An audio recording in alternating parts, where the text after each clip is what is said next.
Did you know that ice cold water actually contracts your blood vessels? That makes it harder for your food to get digested and it leads to bloating. Today we're talking about inflammation, and one of the number one things that most people complain about is bloating. If you're struggling with bloating and you have ice cold water, this could make matters worse.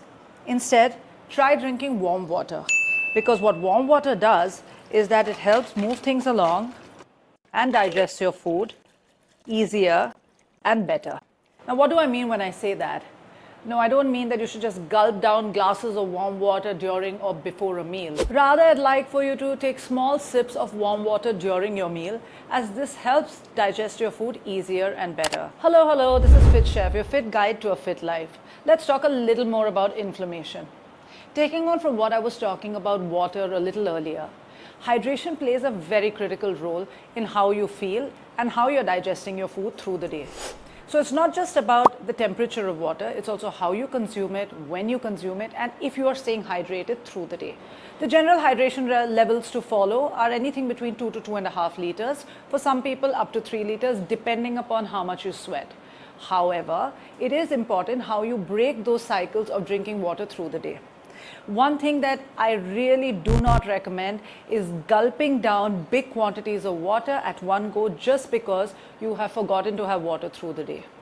So set your alarms, make a routine around it, and try and have a little bit of water every hour. I hope you move around every hour, at least for 1 to 2 minutes, because all of these little tips and tricks help you digest your food better and helps you keep all that bloating at bay. How does this play a key role in inflammation? Imagine you are dunking your body with huge amounts of water. You're actually corroding all the good nutrition that you've probably taken in from a meal before. It confuses the body, it floods your system, and then you end up doing more harm than good. So this is how I help my clients plan their water intake through the day. When you wake up in the morning, start with a nice big glass of water.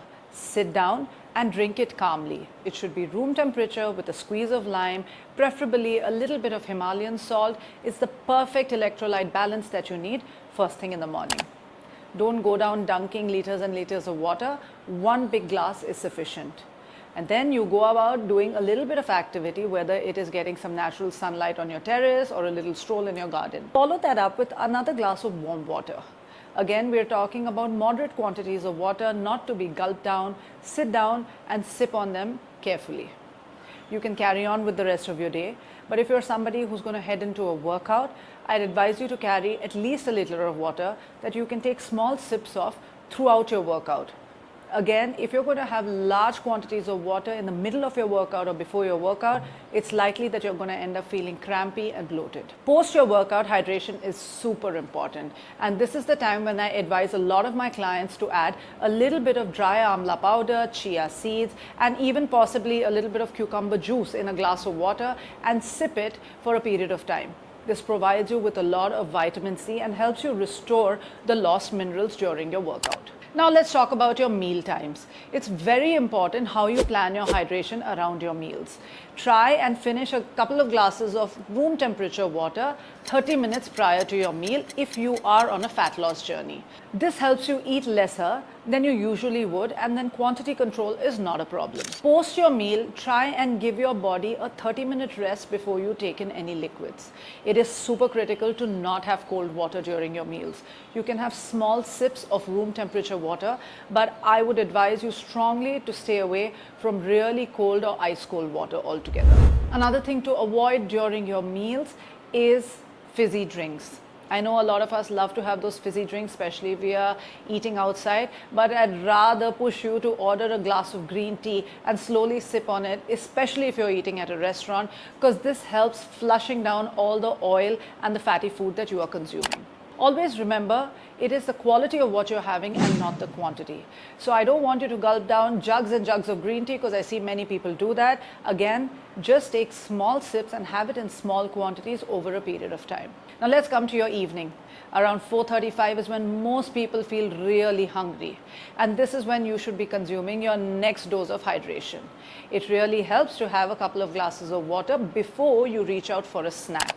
And even if you're choosing to have a snack, the one thing that I highly recommend is that the snack should be protein and fat heavy rather than going for something that is very rich in carbohydrates or highly processed. Last but not the least is your dinner time and your bedtime. It's really important to incorporate some sort of hydration routine before you go to bed. I like to keep a 1 hour gap between the sleep time and between when you consume your last glass of water. Now, whether this is going to be chamomile tea that helps you relax, or it's simply going to be a glass of room temperature water, see to it that you finish it 60 minutes prior to your bedtime so that your sleep is not disrupted by the liquid that you have consumed prior to bedtime.